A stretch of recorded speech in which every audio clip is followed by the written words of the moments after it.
பங்கேற்று இதை உலகெங்கும் பரவி வாழ்கிற என் உயிர் சொந்தங்களிடத்தில் கொண்டு போய் சேர்க்க இருக்கிற அச்சு ஊடக, காணொளி ஊடக என் உறவுகள் அனைவருக்கும், குறிப்பாக மதிப்புமிக்க பெருமக்கள், அன்பிற்கினிய அண்ணன் நெல்லை சுந்தரராஜன் அவர்கள், பெருதுளசி, பழனிவேலங்கை அவர்கள், தம்பி மீனாட்சி போன்ற மதிப்புமிக்க பெருமக்கள், எப்போதும் நான் பேரன்பு கொண்டு நேசிக்கிற என் அன்பு சொந்தங்கள், உங்கள் அனைவருக்கும் என்னுடைய அன்பும் வணக்கமும். இங்கே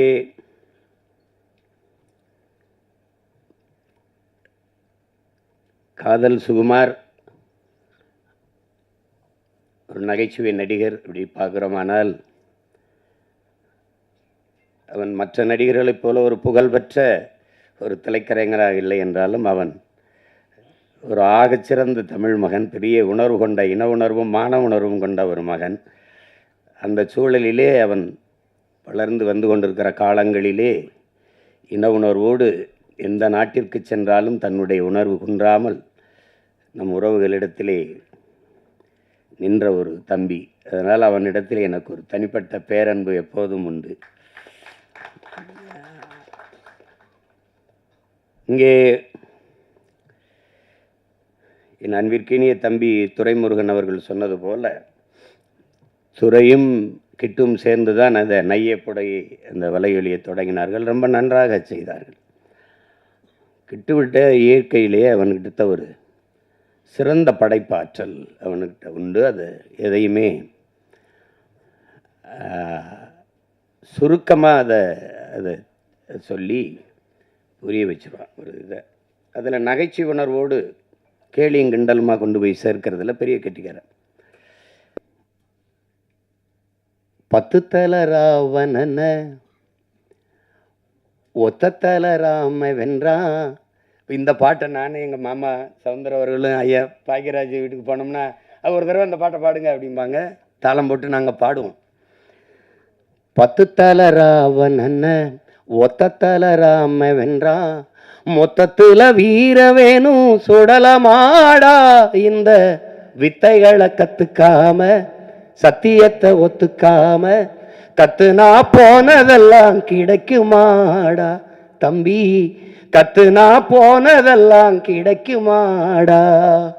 10 தல ராவணன ஒத்த தல ராம வென்றான், மொத்தத்தில் வீர வேணும் சுடலமாடா, இந்த வித்தைகளை கத்துக்காம சத்தியத்தை ஒத்துக்காம கத்துனா போனதெல்லாம் கிடைக்குமாடா தம்பி, கத்துனா போனதெல்லாம் கிடைக்குமாடா. புலி பசித்து கிடந்தாலும் புள்ளை தின்ன மாட்டாது, போட்டதை திங்கிறமே சுடலமாடா. நம்ம பொண்டு உள்ள வாழ்க்கையில கண்ட சுகம் ஏதும் இல்லை, தெண்டத்துக்கு உழைக்கிறமே நியாயமாடா தம்பி, தெண்டத்துக்கு உழைக்கிறமே நியாயமாடா. இது அந்த பாடல் ஐயா பரிணாமன் அவர்கள் எழுதினது. அது ரொம்ப முற்போக்கான பாடல். அந்த வரியை தவிர மற்றெல்லாம் நமக்கு உடன்பாடு. இப்போ இருந்தால் கூட ஐயா மாற்றி அதை கொடுப்பாங்க அதில். அப்போ அது எவ்வளவோ பாடல்கள், எவ்வளவோ சித்தர்கள், ஞானிகள், யோகிகள் எல்லாம் தோன்றி என்னென்னமோ எங்கள் தாத்தா பட்டுக்கோட்டை சொன்ன மாதிரி, முன்பு இயேசு வந்தார், அப்புறம் காந்தி வந்தார், புத்தன் வந்தார், அப்புறம் இயேசு வந்தார், அப்புறம் காந்தி வந்தார். எதையோ சொன்னாங்க, எழுதி எழுதி வச்சாங்க. எல்லாத்தையும் தான் படிச்சிங்க, என்ன பண்ணி கிழிச்சிங்கன்னு தவிர. அது மாதிரி தான் இப்போ நானும் நாமளாவது எல்லாரும் சேர்ந்து ஏதாவது உருப்படியாக கிழிப்போம் வாங்கன்னு தான் கூப்பிடுறேன். அதுக்கு என்னுடைய தம்பி கிட்டவர்கள் எழுதி இயக்கி என்னுடைய ஆறுயிர் இளவல் எசக்கி கார்வண்ணன் அவர்கள் தயாரிச்சிருக்கிற இந்த ஆட்டி படம் ஒரு சிறிய முயற்சியாக இருக்கும். அது சொல்கிறான், புரட்சி என்பது ஒவ்வொரு மனிதனின் காலடிக்கு கீழே காய்ந்த சருகுகளாக காத்து கிடக்கிறது ஒரு தீக்குச்சியின் உரசலுக்காக அப்படிங்கிறான். ஒரு தீக்குச்சி உரசி போடணுங்கிறதுக்காக காய்ந்த சருகா காத்து கிடக்குதுங்கிறான். அப்படி உரசி போடுற ஒரு தீக்குச்சியாக என் தம்பி கிட்டுவனுடைய ஆட்டி படைப்பு இருக்கட்டும் என்று நான் வாழ்த்துறேன். இந்த நிகழ்விலே இவ்வளவு தூரம் பங்கெடுத்து விழாவை சிறப்பித்திருக்கிற என் அருமைக்குரிய உறவுகள், என் அன்பு சொந்தங்கள், மதிப்புமிக்க ஊடக உறவுகள், உங்கள் எல்லோருக்கும் என்னுடைய பேரன்பும் வாழ்த்துக்களும். நன்றி, வணக்கம்.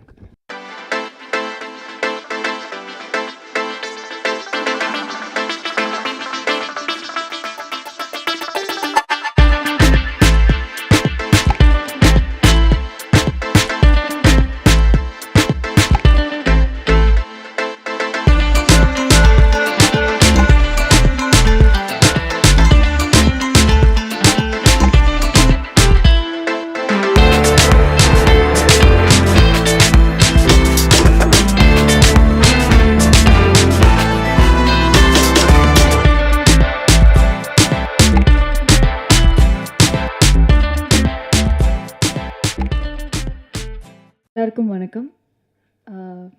First of all thank you Seeman sir for coming. ஒவ்வொரு படத்துலேயும் உங்களோட சப்போர்ட் எப்போவுமே இருக்குது சினிமாவில். So thank you so much sir. And I want to thank producer sir and director sir.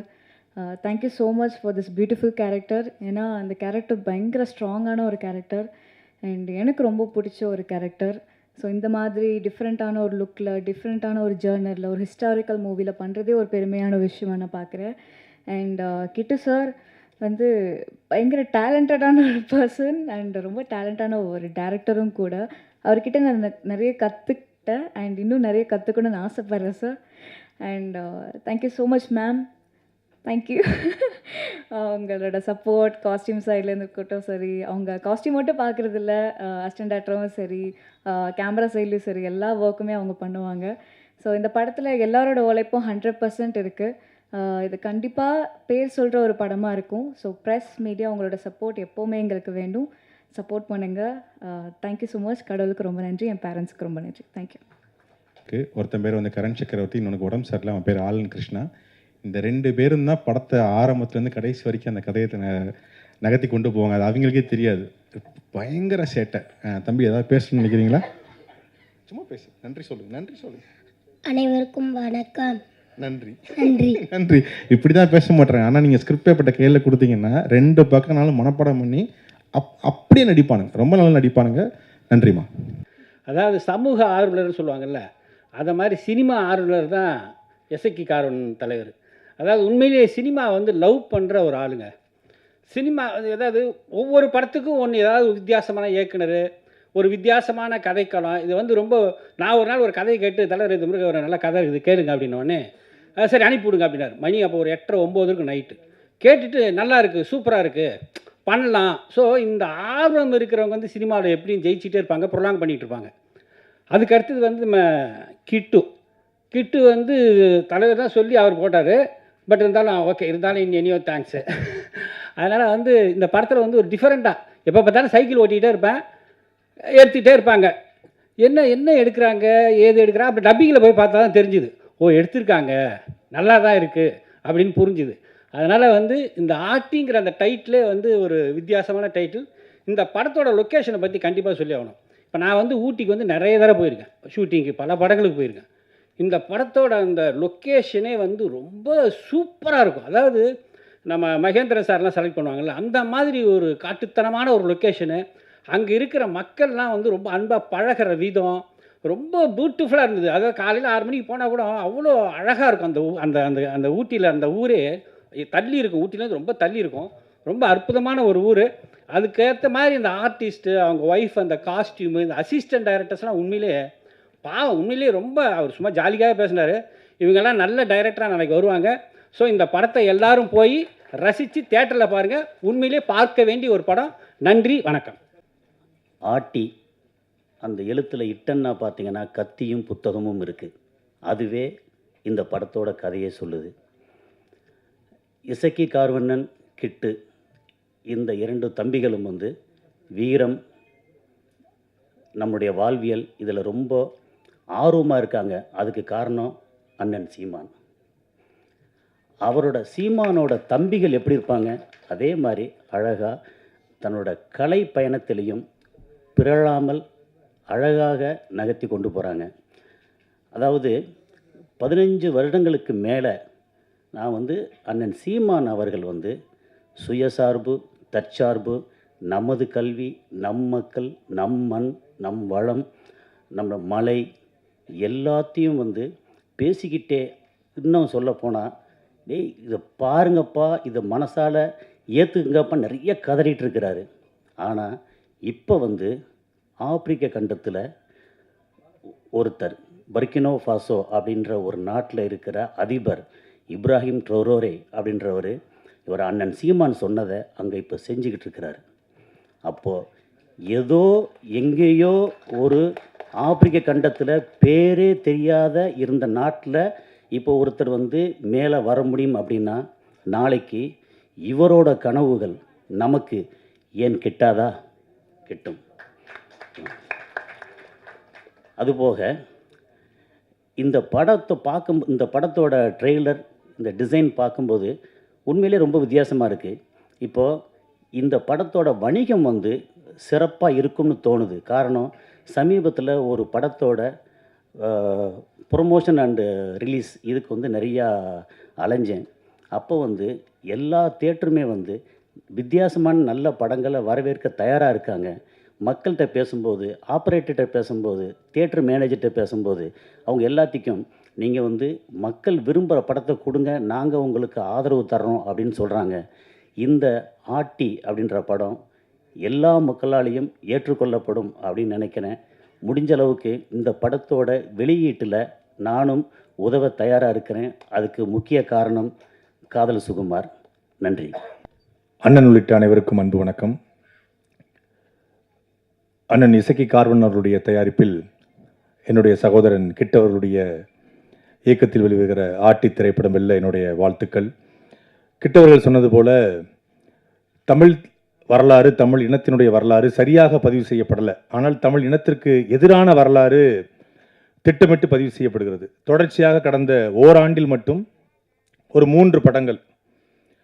முதலில் ஃபேமிலி மேன் என்ற ஒரு வெப் சீரிஸ் வந்தது. எவனோ ஒருத்தன் இந்த இனத்துக்கும் மொழிக்கும் பண்பாட்டுக்கும் கலாச்சாரத்துக்கும் சம்பந்தமே இல்லாத ஒருத்தன் நம்மளை பற்றி படம் எடுக்கிறான். இந்தியா முழுக்க அதை விநியோகம் பண்ணுறான், பெரிய வசூல் நடத்துகிறான். திருப்பி ஜாட் அப்படின்னு ஒரு திரைப்படம், இந்த இனத்திற்கும் மொழிக்கும் பண்பாட்டுக்கும் கலாச்சாரத்துக்கும் சம்பந்தமே இல்லாத ஒருத்தன் நம்மளை பற்றி படம் எடுக்கிறான், பெரிய வணிகம் பண்ணுறான். இப்போ சமீபத்தில் கிங்டம் அப்படின்னு ஒரு படம், இந்த இனத்துக்கும் மொழிக்கும் சம்பந்தமில்லாத ஒருத்தன் அதை படமாக எடுத்து தமிழர்கள் என்றால் ரவுடிகள் பொறுக்கிகள் என்று காட்டி, அதுவும் குறிப்பாக ஈழத்தமிழர்களை, ஒரு அழிவின் விளிம்பில் இருக்கக்கூடிய தமிழர்களை பயங்கரவாதிகளாக சித்தரித்து, ரவுடிகளாக சித்தரித்து ஒரு படத்தை எடுக்கிறான். ஆனால் அந்த படத்தை எங்கே வேணாலும் நீ ஓட விடலாம், எங்கள் கோட்டைக்குள்ள உன் படம் ஓடாது என்று சொல்லி அந்த படத்தை ஓட ஓட வெற்றிய தலைவன் தான் எங்களுடைய அண்ணன் செந்தமிழன் சீமான். அப்போ எந்த படம் ஓடணும், எந்த படம் ஓடக்கூடாதுன்னு தீர்மானிக்கிற இடத்துல இன்றைக்கு தமிழ் தேசிய அரசியல் வந்திருக்கிறது. நான் ஏற்கனவே இதே அரங்கில் சொன்னேன், ஒரு காலத்தில் 1950லேருந்து 70 காலகட்டம் வரைக்கும் அண்ணாவின் தம்பிகள் திரையை ஆண்டார்கள். இன்றைக்கு அண்ணனின் தம்பிகள் திரையுலகத்தை ஆளுகிறார்கள். அப்படி ஒரு அண்ணனின் தம்பியாகத்தான் சகோதரர் கிட்டு ஆகச்சிறந்த ஒரு படைப்பாளி. சின்ன சின்ன உணர்வுகளை சின்ன சின்ன தொகைகளில் எடுக்கக்கூடியவர். 150 கோடியில் படம் எடுக்கிறாங்க, கதை இல்லை. பெரிய பெரிய நடிகர்கள் இயக்கக்கூடிய இயக்குநர்கள்ட்ட கதை இல்லை, ஆனால் பெரிய நடிகர்கள் கதை இல்லாத இயக்குநர்கள்ட்ட தான் நடிக்கிறாங்க. ஆனால் கதை இயக்கக்கூடிய இயக்குனர் பெரிய நடிகர்கள் வர்றதில்லை. அதான் இங்கே பிரச்சனையே. அனைவருக்கும் இனிய மாலை வணக்கம். மிக மகிழ்ச்சியான தருணம் இது. இயக்குனர் கிட்டு சார் அவர்களுடைய இந்த ஆட்டி படத்துடைய காணொளியை தமிழர்களின் கோமான் எங்கள் அண்ணன் சீமான் அவர்கள் வெளியிடுவது தான் மிகச்சிறந்த நிகழ்வாக இருக்கும். அந்த விழா மேடையில் எனக்கு ஒரு வாய்ப்பு கிடைச்சதுக்காக அந்த பிரபஞ்சத்துக்கு நான் நன்றி சொல்லிக்கிறேன். மேடையில் விட்டிருக்கும் அனைத்து பெருமக்களுக்கும், என்னோட பணிபுரிந்த அனைத்து நடிகர்களுக்கும் என்னுடைய நன்றியையும் தெரிவிச்சுக்கிறேன். முக்கியமான விஷயம், அது நேரமின்மை காரணமாக நீங்கள் கொஞ்சம் கம்மியாக பேசிக்கிங்க அப்படின்னால 2 வார்த்தை மட்டும் சொல்லி பேசிக்கிறேன்ட்டு வெளியிலே சொன்ன இதை தான் பேசுவேன் அப்படின்ட்டு. அதாவது நம்ம நிறைய படங்கள் பண்ணுவோம். திருமுருகன் சார் ஒரு ஆதங்கத்தை இங்கே வந்து வெளியிட்டார். படங்கள் பண்ணுறதுக்கெலாம் ஆள் இருக்கீங்க, உணர்வுகளை, தமிழர்களின் உணர்வுகளை பதிவு செய்தால் இங்கே ஆள் இல்லை அப்படின்ற மாதிரி. ஸோ அது வந்து இசக்கி கார்வண்ணன் சார் போன்ற நல்ல ஒரு ரசனையான கலைஞர்கள், நல்ல தமிழர்கள் மூலமாக அது நிகழ்ந்துட்டு வர்றதுக்கு இந்த படம் ஒரு உதாரணம். இந்த படத்துக்கு பிறகு தான் நான் இது பரமேஸ்வரன் பாத்திமா நடித்தேன், அந்த வாய்ப்பு கொடுத்தாரு. அதே மாதிரி தான் ஒரு போலீஸு. அதில் 1980s நான் இதில் போலீஸாக வருவேன். அப்புறமும் 2024-5லையும் அண்ணன் போலீஸாக தான் அது ஒரு கேரக்டர் கொடுத்தாரு. ரொம்ப மகிழ்ச்சியாக இருந்தது.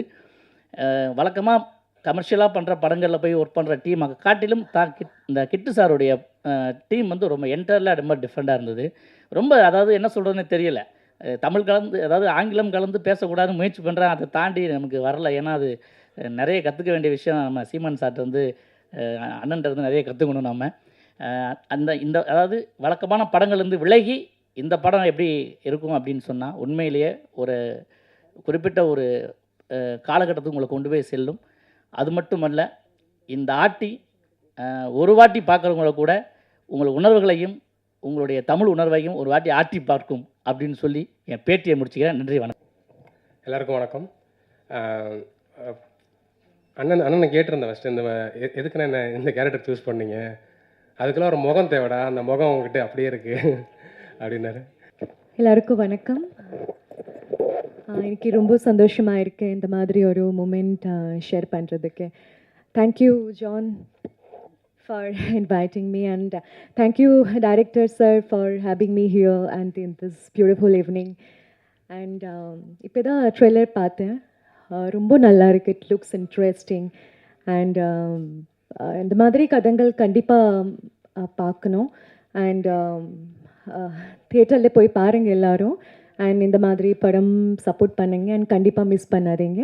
And once again my best wishes to the director sir. Where is director sir? Okay. And producer sir, Iseki sir, and the entire cast and crew of this Atti movie. And my best wishes. Thank you so much. Nandri.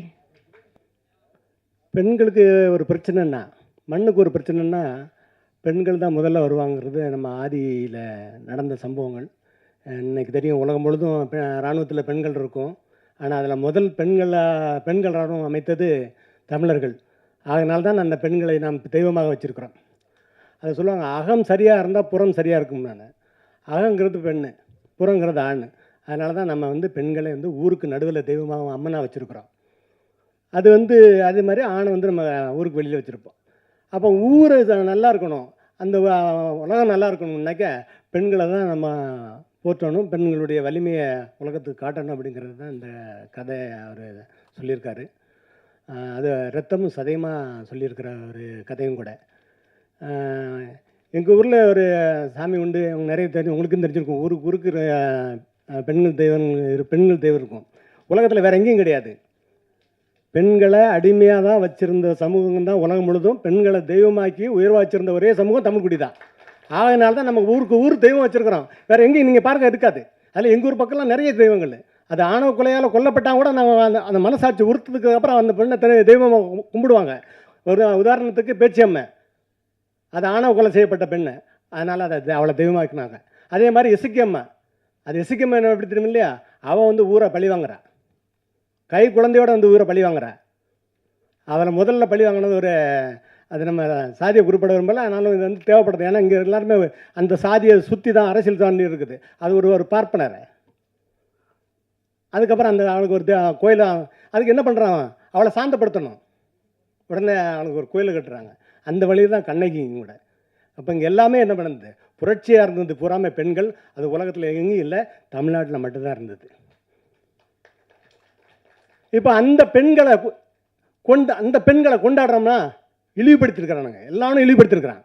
ஏன்னா நீ பெண்களை அப்படி வச்சுருந்தா, நீ பெண்களை எப்படி வச்சுருந்தா, பெண்களை உன் காலுக்களை வச்சுருந்தா, மயிர்களை வச்சுருந்தா, எல்லாம் இழிவுபடுத்திருக்கானுங்க. அதை வந்து இத்தனை ஆண்டு காலில் உயர்வுபடுத்துகிற ஒரே ஆள் அண்ணன் சீமான். புரட்சிகரமான ஒரு கதை தான் இந்த ஆட்டி. இந்த ஆட்டிங்கிறது நம்ம வந்து எனக்கு இந்த முதல்ல இந்த பேர் எல்லாத்துக்கும் கொண்டு போய் சேர்க்க வேண்டியிருக்குது. நம்ம என்ன ஒரு பெண் ஆட்டின்னா தலைவி, பெண் தலைவி. உடனே இவன் சொல்கிறாங்க, அவன் ஆணுக்கு அடிமை ஒரு ஒஞ்சாதி அப்படின்ட்டான். பாருங்கள் எவ்வளோ உயர்வாக வச்சுருக்கிறான். பெண் ஆட்டி, பெண் தலைவி, ஆட்டிங்கிறது தலைவி. அதுதான் ஆட்சின்னு ஆட்சி அப்படி நம்ம எல்லாம் அப்படி பண்ணுறோம்.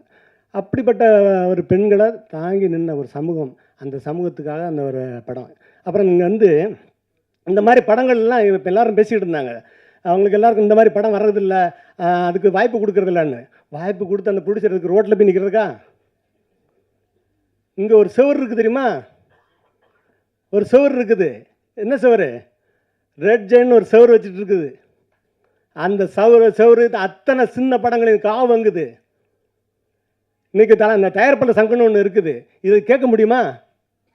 இன்றைக்கி வந்து அவங்க வந்து, அதாவது இன்றைக்கி வந்து ஒரு படம் வந்து மக்கள் வந்து ஒரு படம் வந்துச்சுன்னா இன்னொரு கூட ஒரு படம் வந்து அந்த படம் பார்க்கறதுக்கு தயாராக இல்லை. அப்போ என்ன பண்ணுது, இந்த மாதிரி படங்கள்லாம் எல்லாரும் இந்த திருவிழா நாட்கள், இந்த பண்டிகை நாட்கள், அது தொடர்ந்து விடுமுறை வர நாட்களில் தான் இந்த படத்தை வெளியிடணும். ஆனால் அன்னைக்கு தான் என்ன பண்ணியிருக்கிறான் உஷாரா, அன்னைக்கு தான் அவ்வளோ அந்த பெரிய பெரிய படங்கள் எடுத்துட்டு 1000 தேட்டருக்குன்னா 1000 தேட்டரும் பிடிச்சி வச்சிடறான். அதுக்கப்புறம் என்ன பண்ணான்னா 4 வாரத்துக்கு அதுக்கப்புறம் சினிமா பார்க்க வரமாட்டான். ஏன்னா ஃபுல் படத்தையும் இதில் செலவு பண்ணிடுறான். நீ கடைசியாக வந்து அத்தனை படத்தையும் பாருங்கள். இப்போ ஐயா ரஜினி அந்த நடித்த அத்தனை படத்தையும் பாருங்கள். அவ்வளோ தான் தேட்டர் எடுத்திருப்பாங்க.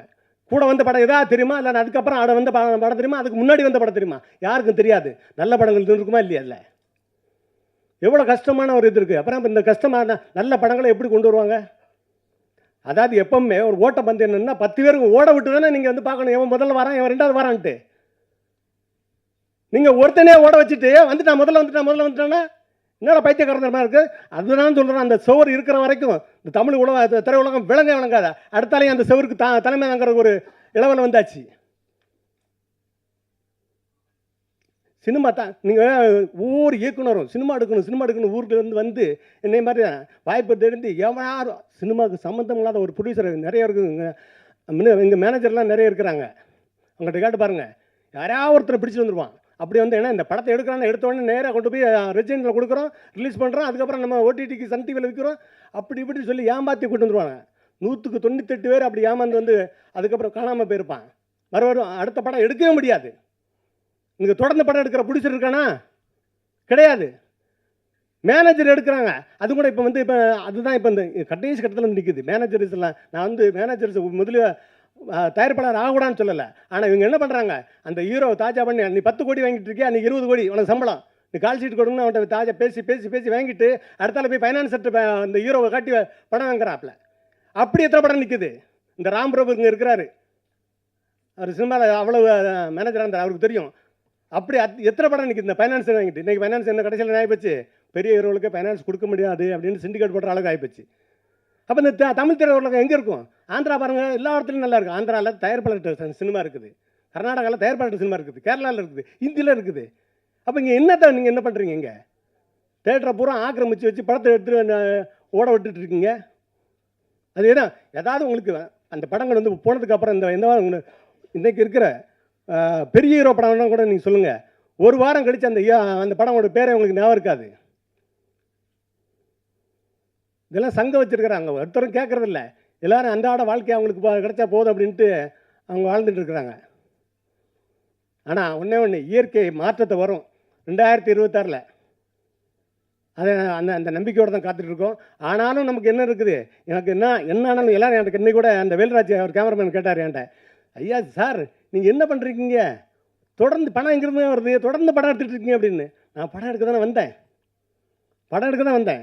நான் ஒரு இடத்துல போய் அசிஸ்டன்ட் டைரக்டராக போயிட்டு நின்னேன். நான் அதுக்கப்புறம் மாதிரி எனக்கு அதுக்கப்புறம் நான் வந்து இன்றைக்கி ஒவ்வொரு அசிஸ்டன்ட் இன்றைக்கி படம் எடுக்காமலே அசிஸ்டன்ட் டைரக்டராகவே இருந்து போனவன் நிறைய இருக்கிறான். அந்த வேதனை இப்போ அந்த உச்சக்கட்ட வேதனை அதுதான். கல்யாணம் பண்ண முடியாமல் எத்தனையோ இயக்குநர்கள் இருக்கிறான், படம் எடுத்தால் தான் கல்யாணம் பண்ண முடியும் அப்படின்னு வாய்ப்பு இல்லாமல் இருக்கிறாங்க. இப்போ அப்படி ஒரு இக்கட்டான ஒரு சூழ்நிலையில் இருக்கும்போது எனக்கு அந்த வாய்ப்பு கிடைச்சதுனால நான் என்ன பண்ணுறேன், தொடர்ந்து படம் எடுக்கிறேன். ஏன்னா நான் படம் எடுக்க தான் ஊரில் வந்தேன். முதலில் இந்த படத்தோட ரொம்ப முக்கியமான விஷயம் என்னென்னா, எல்லாம் ஸ்க்ரீன் பிளேலாம் எழுதிட்டு ஃபஸ்ட்டு ஸ்டோரி எழுதிட்டு அதுக்கப்புறம் ஸ்க்ரீன் பிளே எழுதிட்டு அதுக்கப்புறம் கேஸ்டிங் இதெல்லாம் பண்ணிட்டு தான் நம்ம வந்து ஷூட்டிங் போவோம். இது ரிவர்ஸில் நடந்துச்சு. ஸ்டோரி எழுதியாச்சு, நாங்கள் ஒன்று எழுதியாச்சு, ஷூட்டிங்லாம் முடித்து எடிட் பண்ணிட்டோம். படத்தை எடிட் பண்ணி பக்காவாக ரெடி பண்ணி வச்சுட்டு படத்தை போட்டு காமிக்கிறோம். படத்தில் ஏதோ ஒன்று மிஸ் ஆகுது. என்னடா என்ன மிஸ் ஆகுதுன்னு சொல்லிட்டு சரி நமக்கு தெரிஞ்ச தமிழ் இண்டஸ்ட்ரியில் ஒரு ஸ்க்ரீன் பிளே ஜாம்பவானவங்க யாருக்குமே தெரியாது. அவர் இன்ன வரைக்கும் அண்ணனை வந்து வெளியில் யாருமே சொல்லலை. மிகப்பெரிய ஸ்க்ரீன் பிளே ஜாம்பவான் எங்கள் அண்ணன். இன்டர்நேஷ்னல் மூவிஸ் தான் ஃபுல்லாக பார்ப்பார். அந்த இங்கிலீஷ் படம் நம்மளுக்கு ஒன்றுமே தெரியாது. அந்த இங்கிலீஷ் படம் பார்த்தியா, எந்த இங்கிலீஷ் படம் பார்த்தியா, ஃபுல்லாக இன்டர்நேஷ்னல் மூவிஸ்லாம் கையில் டிப்பில் வச்சுருப்பார். ஸ்க்ரீன் பிளே ஜாம்பவான் அடுத்து எங்கள் அண்ணன் தான். படத்தை கொண்டு போய் போட்டு காட்டினான். என்னடா தம்பி அப்படின்னாரு. ஆனால் இல்லைண்ணே எனக்கு ஏதோ ஒன்று மிஸ் ஆகுதுன்னா, எடிட்டருக்கு எனக்கு தூக்கம் வரல. முதல் நாள் படத்தை ஃபுல்லாக பார்த்துட்டு ஏதோ ஒன்று தப்பாக இருக்குண்ணே போய் காட்டினேன். உட்காந்து படத்தை பார்த்தாரு. படத்தை ஃபுல்லாக பார்த்துட்டு உள்ளே கூப்பிட்டார். ஜாம்பவான் யாருன்னு சொல்கிறேன், ஸ்க்ரீன் பிளே ஜாம்பவான். உள்ளே கூப்பிட்டாருண்ணே. என்னண்ணே ஒரு மாதிரியே இருக்குண்ணே. ஒன்றும் இல்லைடா, ஃபஸ்ட் ஹாஃபில் இருக்க வேண்டிய செகண்ட் ஹாஃபில் இருக்குது ஃபஸ்ட் ஹாஃபில் இருக்கிறேன். மாற்றினாரு பாருங்க ஸ்க்ரீன் பிளேவை. நான் மிரண்டேன். என்னென்ன இப்படி பண்ணிட்டீங்க, என்ன ஆமாம் நான் இப்படி சொன்னால் நல்லா இருக்குன்னு சொல்லிட்டு பயங்கரமாக அந்த ஸ்க்ரீன் பிளே பேட்டர்னே மொத்தமாக மாற்றி இப்போ நீங்கள் படத்தை பார்த்தீங்கன்னா கடைசி ஒரு அரை மணி நேரம் பரபரன்னு தீயாக இருக்கும். அப்படி ஒரு ஸ்க்ரீன் பிளேயை பண்ணேன். கிட்டத்தட்ட நான் அவனு ஒரு 10 வருஷமாக இந்த தமிழ் தேசிய களத்தில் பயணிக்கிறோம். மிகப்பெரிய ஸ்க்ரீன் பிளே ஜாம்பவானாக வரப்போகிற எங்கள் அண்ணன் திருமுருகன் அவர்களை அன்போடு மேடை கிடைக்கிறேன். கஜா புயல் காலகட்டத்தில் நாங்கள் களத்தில் நின்று போராடும் போது தான் தம்பி வந்தான். ஆவணப்படமாக ஒன்றெல்லாம் எடுத்து காட்சிப்படுத்தி மக்கள்கிட்ட கொண்டு போய் சேர்த்தோம். அதன் மூலம் வந்த ஒரு ஒப்பற்ற கலைஞன். அப்போ மேதகு எடுத்ததுக்கப்புறம் அவன் வந்து பெரிய டைரக்டரு, பெரிய பணம், பெரிய செல்வம், அதுக்கு மாதிரி ஒரு நல்ல படைப்புகள் கொடுப்பான் அப்படின்னு தான் நான் நம்பினேன். ஆனால் எல்லா நல்ல கலைஞருக்கும் நடக்கிறது மாதிரியே கிட்டுவுக்கும் சில அவன் அதுக்கப்புறம் சல்லியர்கள்னு ஒரு படம் பண்ணியிருக்கான். அதில் நான் நடிச்சிருக்கிறேன். ஆகச்சிறந்த படம் அது. அந்த படம் அடுத்த மாதம் இல்லைனா அதுக்கு அடுத்த மாதம் வரும்னு நினைக்கிறேன். அதுக்கு இடையில் இந்த ஆர்டி படத்தை இசக்கி காருணன் அவர் கொடுத்துருக்காரு. இதுக்கு இடையில் திடீர்னு தம்பியை காண எங்கடா போயிட்டான் அப்படின்னு பார்த்தா துபாய்க்கு போயிட்டேன். ஏன்டா அப்படின்னா, அண்ணன் குடும்பம் நடத்தணும்னா, பொழப்பு இருக்கணும்னா, அதனால் சம்பாதிக்க போயிட்டேன்ட்டான். இந்த மாதிரி கலைஞர்களை நம்ம தயாரிப்பாளர்களும் தமிழ் சினிமா உலகமும் ஆகச்சிறந்த படைப்பாளிகளை நீங்கள் அலைய விடுறீங்க. அதில் நானும் ஒருத்தன் தான். வெற்றிமாறன் சார் வந்து இந்த படத்தை பற்றி சொல்லியிருந்தாங்க. அவர்கிட்டையும் நான் கதை சொல்லி ஓகே பண்ணி ஒரு ஆகச்சிறந்த சினிமா எடுத்துருவோம் அப்படின்னு நம்பி அப்புறம் இந்த கொரோனா காலகட்டத்தில் அதை செய்ய முடியாமல் போச்சு. இருந்தாலும் உறுதியாக ஒரு மிகச்சிறந்த சினிமாவை கொடுப்போம். இப்போ இந்த மாதிரியான படைப்பாளிகளை, அதுவும் குறிப்பாக தமிழ் தேசிய சிந்தனை உள்ள படைப்பாளிகளை இதை வந்து நம்ம கை தூக்கி விட்டு அவர்களை ஆகச்சிறந்த படைப்புகளை உருவாக்குறதுக்கு எல்லோரும் துணை நிற்கணும்னு கேட்டுக்கிறேன். அனைவருக்கும் அன்பும் நன்றியும். ஸோ மேடையில் இருக்கும் அனைவருக்குமே அண்ணன் அவர்களுக்கு நன்றியும் அன்பையும் சொல்லிக்கிறேன். வாய்ப்பளித்த கிட்டு பிரதருக்கு நன்றி, ப்ரொடியூசர் சார் அவருக்கும் நன்றி. இந்த படம் வந்து ஒரு முக்கியமான தமிழ் சமூகத்தின் முக்கியமான படம் ஒன்று. ரொம்ப அழகாக பீரியட் சப்ஜெக்ட் தான் பண்ணியிருக்கோம். ஸோ ரொம்ப அழகாக பண்ணியிருப்பார். அனைவருமே எல்லா பத்திரிகையாளரும் இதை பார்த்து நல்லபடியாக இதை கொண்டு போய் சேர்க்கணும். நன்றி, வணக்கம். எப்போவுமே ஷூட்டிங் போனால் டைரக்டர் வந்து ஷார்ட் சொல்லுவாங்க, மாஸ்டர் எனக்கு ஃபைட் வந்து இப்படி வேணும் அப்படின்னு. ஆனால் டைரக்டர் சார் வந்து அவரே எல்லாம் கம்போஸ் பண்ணி வச்சிட்டாரு. இல்லை சார் இந்த மாதிரி பண்ணால் நல்லாயிருக்கும் அப்படின்னா, இல்லை மாஸ்டர் எனக்கு அடிக்கிற மாதிரிலாம் வேணாம், கழுத்தை அறுக்கிற மாதிரி தான் வேணும்ன்ட்டார். ரொம்ப சூப்பராக ஒர்க் பண்ணோம். ரொம்ப நல்லா ப்ரொடியூசர்ஸ்லாம் சப்போர்ட் பண்ணாங்க அந்த ஒர்க்குக்கு. அண்ணன் இருக்கும் போது தம்பி பேசக்கூடாது, அதனால் எங்கள் அண்ணன் சீமா அண்ணன் பேசுகிறத கேட்குறதுக்கு தான் நான் வந்திருக்கேன். நன்றி, வணக்கம். இந்த படம் மிகப்பெரிய வெற்றி கண்டிப்பாக வரும். ரொம்ப பெரிய மனுஷங்களாம் இங்கே உட்காந்துருக்கீங்க. So I don't know what to speak. ஒரு மாதிரி நர்வஸாக இருக்குது. அதர்வைஸ் இந்த மூவி வந்து it's a very different kind of genre. Costume வந்து அவர் ஸ்டண்ட் மாஸ்டர் சொல்கிற மாதிரி காஸ்டியூம் அதே தான். இவங்க வந்து ஒரு ரெஃபரன்ஸ் ஃபுல்லாக கொடுத்துருவாங்க. இப்படி தான் எனக்கு வேணும்னா இப்படி தான் வேணும். அங்கே செட்டிலலாம் கூட எதையுமே யோசிக்க மாட்டாங்க. Like what ever it comes. அங்கே வந்து நான் அதை பண்ணல அப்படின்னா ஒய்ஃப் அதெல்லாம் செகண்டரி தான். அங்கே வந்து நான் technician, he treats me as it is and that's a very good quality as I feel. எனக்கு ஒரு பெரிய கிஃப்ட்டு, ரொம்ப பெரிய கிஃப்ட் எனக்கு இது. அண்ட் இந்த ஆப்பர்ச்சுனிட்டி வந்து ப்ரொடியூசர் சார் கொடுத்ததுக்கு அண்ட் எங்கள் ஹோல் டீம், லைக் எங்களோட ஏடிஸாக இருக்கட்டும், all the technicians and all the artist வந்து எல்லாருமே ரொம்ப கோஆப்ரேட்டிவாக, ரொம்ப சப்போர்ட்டிவாக இருந்தாங்க. We are blessed to have this team. Output வந்து ரொம்ப நல்லா வந்திருக்கு. ப்ரெஸ் எல்லாருமே வந்து இதை வேறு மாதிரி கொண்டு போய் ரொம்ப பயங்கரமாக you need to support us. Thank you. இந்த திரைப்படத்தின் தயாரிப்பாளர் சகோதரர் இசக்கி கார்வண்ணன் மீது எனக்கு அளப்பரிய மரியாதை உண்டு. பொதுவாக நம் மரபில் நம்முடைய பெயருக்கு பின்னால் தகப்பனாரின் பெயரை இணைத்து கொள்வது வழக்கம். ஆனால் சகோதரர் இசக்கி கார்வண்ணன் தன்னுடைய தகப்பனாரின் பெயரான இசக்கியை முதலில் இணைத்திருக்கிறார். அதனாலேயே எனக்கு அவர் மீது தனிப்பட்ட பிரியமும் மதிப்பும் உண்டு. இந்த திரைப்படத்தின் இயக்குனர் இளைய சகோதரர் கிட்டு அவர்களை தனிப்பட்ட முறையில் நான் ஒரு முக்கிய செயலுக்காக பாராட்டுகிறேன். இந்த திரைப்படத்தின் தொழில்நுட்ப கலைஞர்கள் அனைவரையும் மேடைக்கு அழைத்து, குறிப்பாக உதவி இயக்குனர்களை மேடைக்கு அழைத்து ஒவ்வொரு உதவி இயக்குனரின் பெயரை சொல்லி அறிமுகப்படுத்தி கௌரவப்படுத்தினார். நான் புத்தகங்கள் எழுதியவன். நான் எழுதிய புத்தகங்களின் நற்பெயர் அவப்பெயர் அனைத்தும் என்னை மட்டுமே வந்து சேரும். ஆனால் ஒரு திரைப்பட உருவாக்கம் என்பது பல நூறு பேரின் கரங்கள் இணைந்து உழைத்து உருவாகி வரக்கூடிய ஒரு படைப்பு.